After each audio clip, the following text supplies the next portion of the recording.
रात का समय था और शहर से दूर जाने वाली एक पुरानी बस आखिरी बार स्टेशन से निकली थी। सुमित एक यात्रा से लौट रहा था और इस बस में बैठा था। बस में कुछ ही लोग थे और उसके साथ बैठे यात्री चुपचाप खिड़की से बाहर देख रहे थे। एक ठंडा हवा का झोंका आया और सुमित को एक अजीब सा डर महसूस हुआ। ड्राइवर भी एक बूढ़ा आदमी था जिसका चेहरा धुंधला दिख रहा था।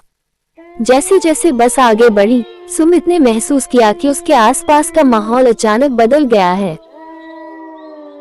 बाहर अंधेरा और घना हो गया, मानो सड़कों पर छाया ही छाया हो। अचानक उसने देखा कि बस के अंदर कुछ नई यात्रियों का एक समूह चुपचाप खड़ा था।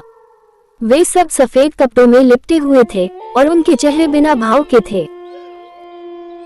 सुमित का दिल तेजी से धड़कने लगा।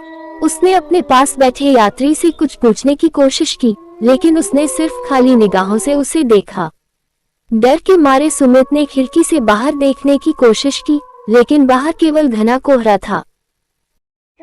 जैसे ही उसने वापस देखा, उसे महसूस हुआ कि यात्रियों की संख्या बढ़ती जा रही थी।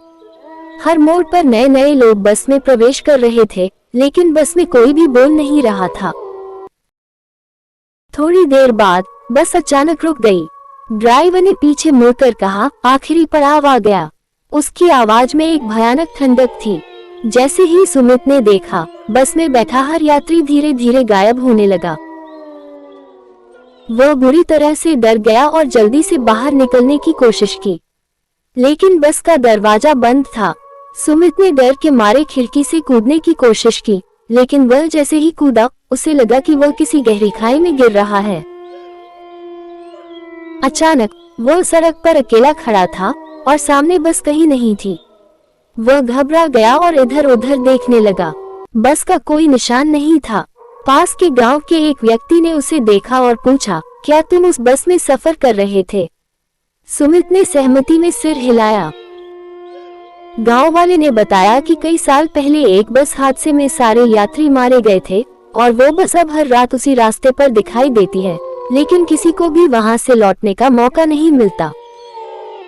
सुमित ने उस रात से हमेशा के लिए वो रास्ता छोड़ दिया और कभी वापस नहीं आया।